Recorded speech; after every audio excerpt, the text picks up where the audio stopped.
2.3, la loi des gaz parfaits. On se rappelle, dans le chapitre 1.1 de la théorie cinétique des gaz, vous pouvez y revenir au besoin. Il y a 4 lois dans cette théorie-là. Et un gaz qui serait parfait, il répondrait à toutes ces lois-là de façon très rigoureuse. Si on résume, les particules n'ont aucune interaction entre elles, elles rebondissent sans aucune perte d'énergie, les particules de gaz ont des collisions avec des obstacles parfaitement élastiques et on peut abaisser la température jusqu'à 0 Kelvin sans que le gaz se liquéfie. C'est une notion qui est purement théorique. Un gaz parfait, c'est un gaz qui répond théoriquement à toutes ces lois-là et dont le comportement pourrait être expliqué par la théorie cinétique des gaz. Il faut s'entendre, ce n'est pas la réalité. Ça n'existe pas. C'est de la perfection.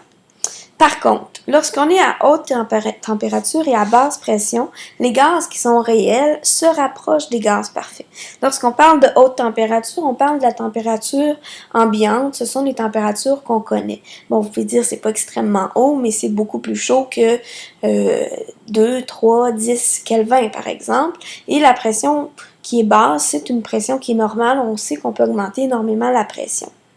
Donc, à moins d'indications contraires, tous les gaz qu'on va étudier vont être considérés comme étant parfaits parce qu'on travaille la plupart du temps dans des conditions de haute température et de basse pression.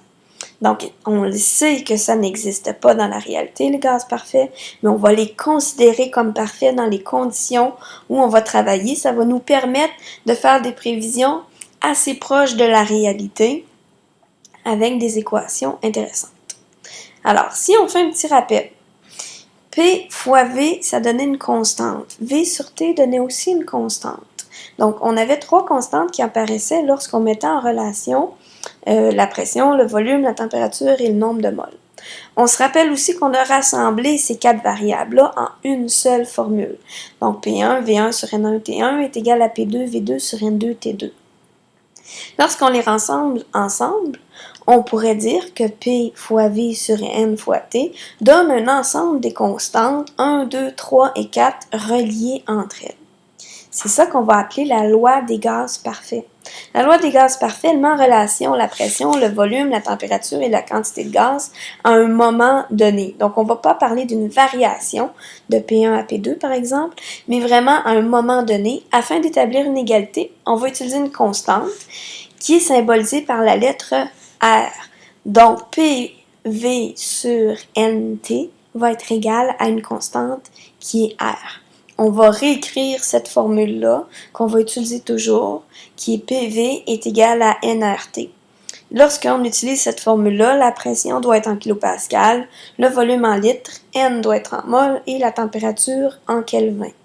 À ce moment-là, la loi des gaz parfaits dit que la constante est toujours de 8,314 kilopascal fois les litres divisé par les moles fois les kelvins.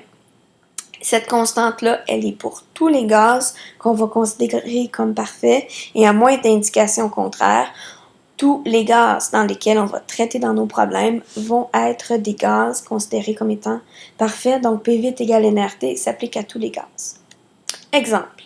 Si je veux savoir la pression dans un ballon de 10 litres qui contient 3 moles de dihydrogène à une température de 20 degrés Celsius, je peux appliquer PV est égal à nRT puisque je considère que ce gaz est un gaz parfait. Mes variables, alors j'ai un ballon de 10 litres, c'est le volume, qui contient 3 moles, le nombre de moles, et qui a une température de 20 degrés Celsius. Je cherche sa pression, donc je le mets en évidence.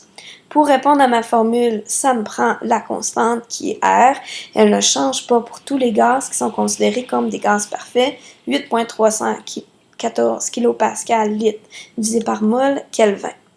Alors, si j'ai besoin de mes chiffres, la température doit obligatoirement être en Kelvin. Donc, je vais additionner 273 à mes degrés Celsius, ce qui me donne 293 Kelvin. Je reprends ma formule et j'isole ce que je cherche la pression. Donc, je ramène le V de l'autre côté en dénominateur.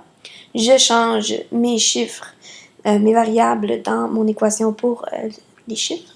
Donc, 3 fois 8,314 fois 293 Kelvin divisé par 10 litres, ce qui me donne une pression de 730 kPa. Donc, j'ai seulement des données sans les faire varier à un moment précis et je cherche les 4 variables, comment elles sont interreliées entre elles. C'est toujours avec PV est égal à nRT.